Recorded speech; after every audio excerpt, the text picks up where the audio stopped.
Hi friends, welcome to my channel. இன்னைக்கு நம்ம இந்த வீடியோவில் என்ன பார்க்க போகிறோம் அப்படின்னு பார்த்தீங்கன்னா, டிரான்ஸ்பரண்ட் ஸ்கொயர் பாக்ஸ் எப்படி ரெடி பண்ணலாம் அப்படின்றத பற்றி தான் இன்னைக்கு நாம இந்த வீடியோக்குள்ளே பார்க்க போகிறோம். ஸோ ஃப்ரெண்ட்ஸ், வீடியோக்குள்ளே போகிறதுக்கு முன்னாடி மறக்காமல் என்னோட சேனலை சப்ஸ்கிரைப் பண்ணுங்க. இந்த ஸ்கொயர் பாக்ஸை நான் எதில் ரெடி பண்ண போகிறேன்னு பார்த்தீங்கன்னா, எந்த ஒரு கார்ட்போர்டு எதுவுமே யூஸ் பண்ணாமல் நம்ம கிட்ட இருக்க வேஸ்ட் அட்டை பாக்ஸ், சாரி அட்டை பாக்ஸில் தான் இந்த ஸ்கொயர் பாக்ஸை நான் ரெடி பண்ண போகிறேன். ஓகேவா?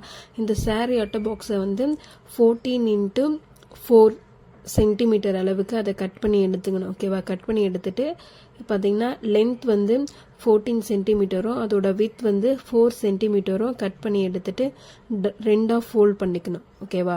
ஃபோல்ட் அப்படி எப்படி பார்த்தீங்கன்னா 2 இன்ச் அந்த அளவுக்கு இதை ஃபோல்ட் பண்ணி எடுத்துக்கணும். ஃபோல்ட் பண்ணி வச்ச அட்டையை ஒன்று மேலே ஒன்று வச்சு கம் வச்சு ஃபேஸ் பண்ணுறதுனாலும் ஃபேஸ் பண்ணலாம், இல்லைன்னா ஸ்டாப்லர்னாலும் அதோட எட்ஜில் வந்து ஸ்டாப்லர் போடுறது இருந்தாலும் போடலாம். ஓகேவா? இப்போ பார்த்தீங்கன்னா நான் இந்த ஸ்கொயர் பாக்ஸ் வந்து ரெடி பண்ணிட்டேன். இப்போ என்ன பண்ணலாம் அப்படின்னு பார்த்தீங்கன்னா, ஓஎஸ்பி ஷீட்டை நெக்ஸ்ட் வந்து ஓஎஸ்பி ஷீட் வந்து இந்த சைஸ்க்கு கட் பண்ணி ஃபேஸ் பண்ணிடலாம். இப்போ நான் என்ன பண்ண போகிறேன் அப்படின்னு பார்த்தீங்கன்னா, இந்த ஸ்கை ப்ளூ கலர், எனக்கு அவுட்லைன் எல்லாமே வந்து கொஞ்சம் ஸ்கை ப்ளூ கலரில் இருக்கணும் அப்படின்றதுனால ஸ்கை ப்ளூ கலரில் கலர் பேப்பர் வச்சு இந்த அவுட்லைன் எல்லாமே வந்து நான் ஃபேஸ் பண்ண போகிறேன். சேம் அதே சைஸ் தான், 14x4 inches. ஓகேவா? அவுட்லைன் எல்லாமே இந்த ஸ்கை ப்ளூ கலரில் தான் வரும். இப்போ பார்த்தீங்கன்னா அவுட்லைன் எல்லாமே நான் ஸ்கை ப்ளூ கலரில் ஃபேஸ் பண்ணிட்டேன். அதே மாதிரி டிரான்ஸ்பரண்ட் ஓஹெச்பி ஷீட்டும் வந்து ஃபேஸ் பண்ணிட்டேன். ஓகேவா?